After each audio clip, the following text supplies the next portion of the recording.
नमस्कार। आपका स्वागत है जहां हम बड़े और मुश्किल लगने वाले विषयों को एकदम आसान बना देते हैं। तो चलिए एक सवाल से शुरुआत करते हैं। एक हीरा, पेंसिल की नोक और वो हवा जो हम सांस में बाहर छोड़ते हैं, इन तीनों में भला क्या एक जैसा हो सकता है?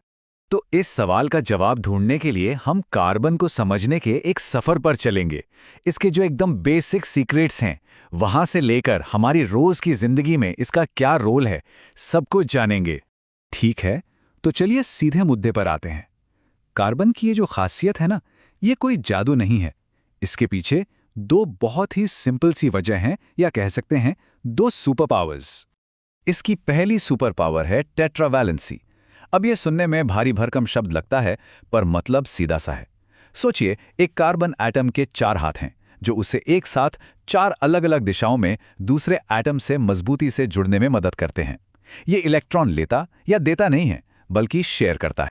और ये तस्वीर एकदम साफ कर देती है। एक एटम और उसके चारों तरफ चार मजबूत बॉन्ड।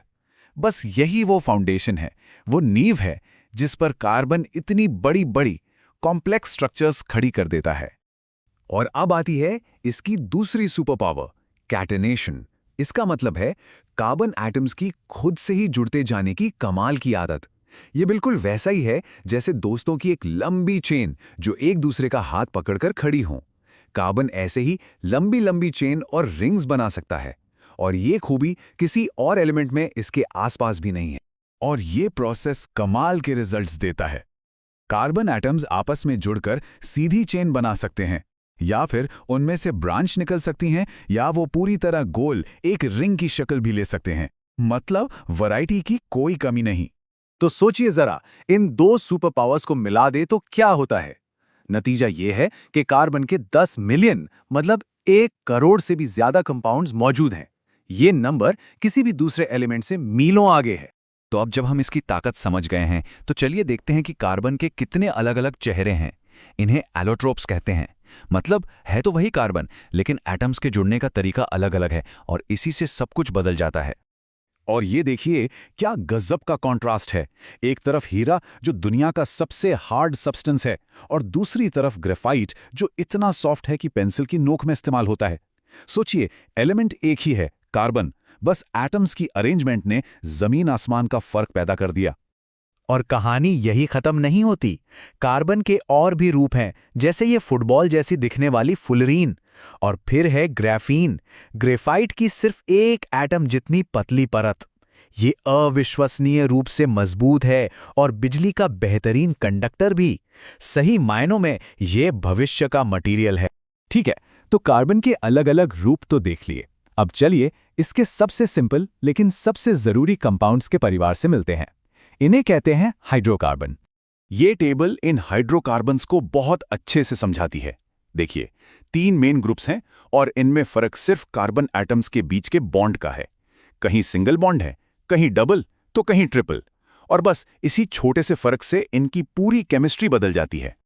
और क्योंकि ये इनके बॉन्ड्स अलग-अलग तरह के हैं, तो ये अलग-अलग तरह के केमिकल रिएक्शंस में भी हिस्सा ले सकते हैं। चलिए देखते हैं कैसे। तो मोटे तौर पे 3 तरह के रिएक्शन होते हैं। पहला है कंबस्शन, मतलब जलना, जिससे हमें एनर्जी मिलती है। दूसरा है एडिशन, जिसमें डबल या ट्रिपल बॉन्ड पर नए एटम जुड़ते हैं। और तीसरा है सब्स्टिट्यूशन, जहां एक एटम की जगह कोई दूसरा एटम ले लेता है। एडिशन रिएक्शन का एक बहुत ही कॉमन सा उदाहरण है वनस्पति घी का बनना। जो लिक्विड वेजिटेबल ऑयल होता है ना, उसके डबल बॉन्ड में हाइड्रोजन को ऐड किया जाता है।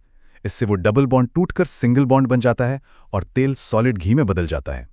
चलिए, अब तक जो कुछ भी हमने समझा है, उसे एक ऐसी चीज से जोड़ते हैं जो हम सब हर रोज इस्तेमाल करते हैं, साबुन। देखते हैं कि कार्बन की केमिस्ट्री यहां कैसे अपना जादू दिखाती है।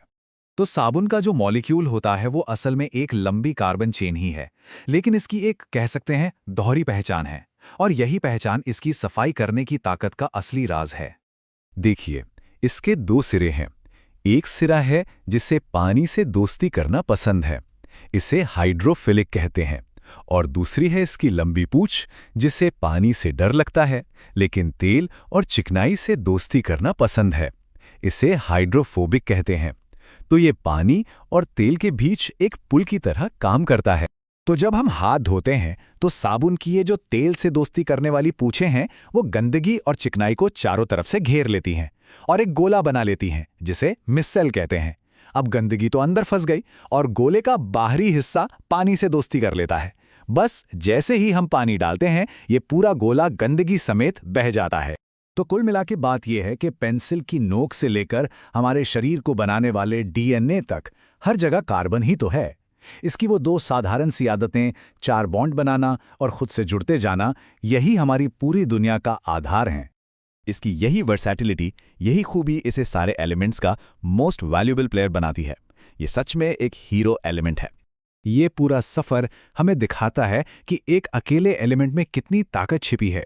लेकिन ये हमें एक बहुत ही दिलचस्प सवाल पर भी छोड़ता है।